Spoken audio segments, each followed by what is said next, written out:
అదే RTV app వార్తల్ని క్షణాల్లో చదివే అవకాశం ఉంటుంది. ఒక న్యూస్ పేపర్, ఒక టెలివిజన్ ఛానల్ మీ చేతుల్లో ఎప్పుడూ ఉంటాయి. నమస్కారం అండి, నా పేరు రాము అండి. ఇక్కడ బందరకోటలో వేయించేసి ఉన్న శ్రీ శాంతి నగర్ మహాస్వామి ఆలయం వద్ద మేము ఒక 10 మంది కమిటీ కురవాళ్ళకి అందరం ఉన్నామండి. ఇక్కడ మేము ప్రతి నెల 2వ మంగళవారం స్వామివారికి అన్నదాన కార్యక్రమం నిర్వహిస్తుంటాము. ఈ స్వామివారికి ఏ విధంగా ఆదాయం లేకపోయినా కానీ స్థానికులు, పక్కన టౌన్ వాళ్ళు, గరాలదెబ్బ వాస్తవులు, గిలకదిండే వాస్తవులు ప్రతి ఒక్కరూ ఏదో ఒక తమ విధంగా సహాయం చేయడం వల్ల ప్రతి నెల 2వ మంగళవారం ఇక్కడ గొప్ప అన్నదాన కార్యక్రమం జరుగుతుంది. ఈ యొక్క అన్నదాన కార్యక్రమానికి చూసి మేము ఉన్నామంటూ కొంతమంది దాతలు వచ్చి శివలింగము, విఘ్నేశ్వర స్వామి, కుమారస్వామి, నాగపడిగులు ప్రతిష్ఠించారండి. మొన్న షష్ఠి రోజున ఆ ప్రతిష్ఠ జరిగిన 20 రోజులు అయిందండి. 20 రోజులు అయితే మరి ఎవరు పాల్గొంటారో తెలియదు, కానీ ఇక్కడ ఆ విగ్రహం ధ్వంసం చేసేసి ఉన్నాయండి. మేము మాకెవరు ఇన్ఫర్మేషన్ ఇవ్వగా మేము వెళ్ళి వాళ్ళు ఫలానా కూడా తెలిసి వెళ్ళి అడిగితే మా ఆయన్ని చేయి చేసుకోవడం జరిగింది. ఆ తిరుమల చెట్టు చందు అని ఆయన చేయి చేసుకోవడం జరిగింది. ఆ వెంటనే మేము మచిలీపట్నం పోలీస్ స్టేషన్కి వెళ్ళి మేము కంప్లైంట్ ఇవ్వడం జరిగింది సార్. వాళ్ళు నిన్న ఎంక్వైరీకి వచ్చారు, వచ్చి ఆయన తీసుకెళ్ళి నిన్న రిలీజ్ చేశారు సార్. దీని గురించి ప్రభుత్వం వారు కానీ మన మామూలు స్టేషన్ వారు కానీ అందరూ ఏదో ఒక చర్య తీసుకుంటే అది మాకు తెలియదు సార్. అతను ఎందుకు ధ్వంసం చేశాడు మాకు తెలియదు సార్. కాకపోతే దోషమై ఉన్నాయి అవి. మేము వచ్చి చూసాము, ఇవన్నీ చూసి ఏం జరిగిందని అడిగాము. అడిగితే ఆయన చేయి చేసుకోవడం జరిగింది. దాని విధంగా మేము వెళ్ళి పోలీస్ స్టేషన్లో కంప్లైంట్ ఇవ్వడం జరిగింది. ఆ సిఐ గారు నన్ను వచ్చి ఎంక్వైరీ చేసి ఆయన తీసుకెళ్లారు. తీసుకెళ్లి సాయంత్రం మాకంటూ ఎవరో ఒకలా గుడికి వచ్చిన వాళ్ళు చెప్పారండి. ఆ గుడికి వచ్చిన వాళ్ళు ఎవరు చెప్పారు, ఫలానా వాళ్ళు ఇక్కడ ఉన్నారు, ఈ విగ్రహాలు పాల్గొట్టేస్తున్నారని చెప్తుంటూ ఆయన నా దగ్గరకు వచ్చాడు సార్. ఇంకొక ఆయన చెప్పారు, కూచిపూడి శ్రీనివాసరావు గారు ఆయనకి చెప్పారు. ఆయన నా దగ్గరకు వచ్చి ఫలానా వాళ్ళు ఎవరో పాల్గొట్టేశారంట, పదా అంటే మేము ఇద్దరు ఇలా ఇంటికి కనుక్కోవడం జరిగింది సార్. వాళ్ళ అమ్మగారేమో మా అబ్బాయి ఇంట్లోనే ఉన్నాడయ్యా, మా అబ్బాయి పాల్గొట్టలేదు అంది. మేము ఆయన్ని లగ్గొట్టేటప్పటికి ఆయన స్పీడ్గా వచ్చేసి ఆయన 2 చెంప మీద దెబ్బలు కొట్టారు సార్. ఆయన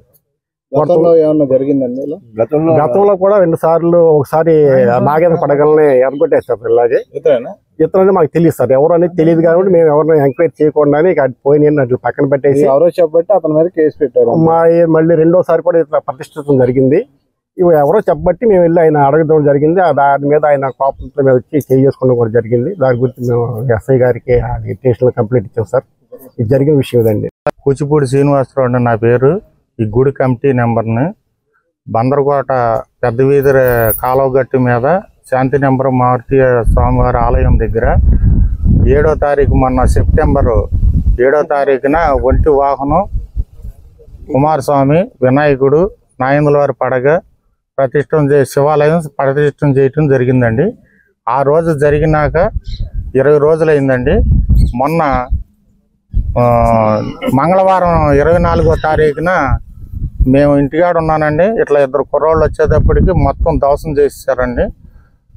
తిరుమల చెట్టు చందు అనే వ్యక్తి వచ్చి ఇక్కడ చేయటం జరిగింది. నాకు ఆ చూసిన కుర్రోళ్ళు 2 వచ్చి తెలియపరిచారు.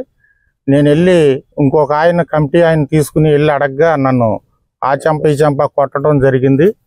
కొట్టిన వెంటనే మేమేం మాట్లాడకుండా దేవాలయానికి వచ్చి చూసుకుని సాయంత్రం మచిలీపట్నం పోలీస్ స్టేషన్లో కంప్లీట్ అవటం 24వ తారీఖు.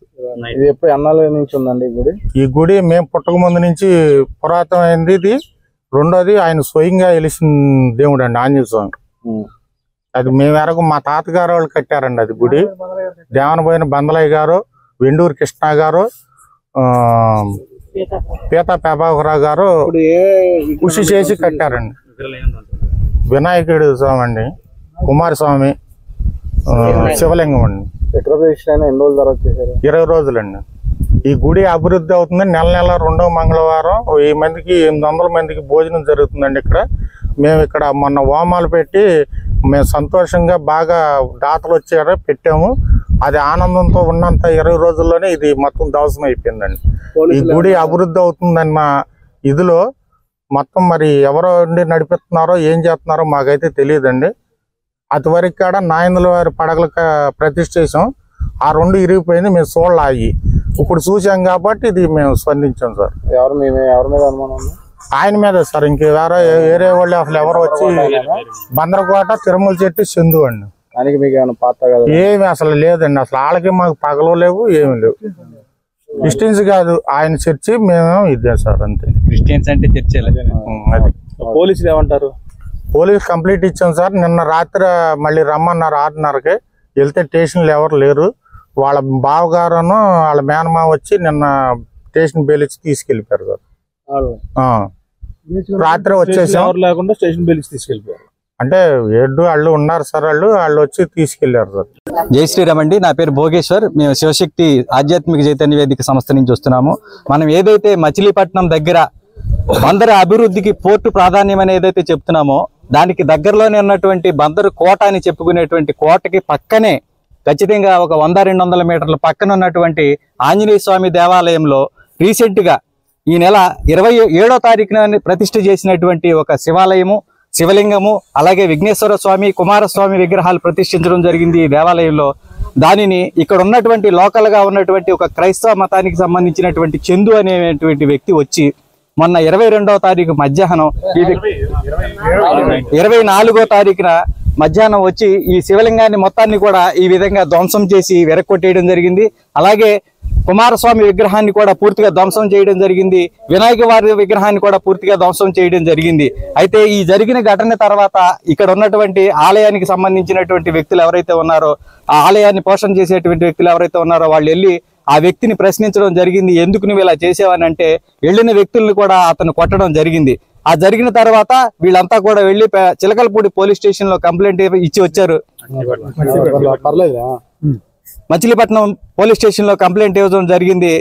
కంప్లైంట్ ఇచ్చిన తర్వాత అతన్ని తీసుకెళ్లి వెంటనే అక్కడ పోలీస్ స్టేషన్ లో అడ్డుపెట్టడం జరిగింది. అయితే దీని మీద ఎలాంటి ఎఫ్ఐఆర్ కట్టకుండా అతనికి స్టేషన్ బెయిల్ ఇచ్చి ఎలాంటి ఎంక్వైరీ చేయకుండా ఎప్పుడైతే మేము విశ్వ హిందూ పరిషత్, బజరంగ దళ్ళు కార్యకర్తలు, శివశక్తి కార్యకర్తలు ఎప్పుడైతే ఈ రోజు ఇది జరిగిన 2 రోజుల తర్వాత మేము ఇక్కడికి విషయం తెలుసుకుని వస్తే ఇప్పుడు పోలీసులు అక్కడికి వచ్చి మాతో పాటు ఆ విషయాలన్నింటినీ కూడా ఫోటోలు, వివరాలు సేకరించుకోవడం జరిగింది. అతని మీద ఇప్పటి వరకు ఎఫ్ఐఆర్ నమోదు అవ్వలేదు. పైగా అతన్ని తీసుకెళ్లిన తర్వాత ఇప్పటి వరకు కూడా అతన్ని స్టేషన్ బెయిల్ తో బయటకు వదిలేయటం జరిగింది. అదే కాకుండా అతనికి మళ్ళీ ఎప్పటి మామూలుగానే అతనికి మరిన్ని వీడియోస్ కోసం ఛానల్ ని సబ్స్క్రైబ్ చేయండి. లేటెస్ట్ అప్డేట్స్ కోసం వాట్సాప్ ఛానల్ ని ఫాలో అవ్వండి. ఆ లింక్ డిస్క్రిప్షన్ లో ఉంది.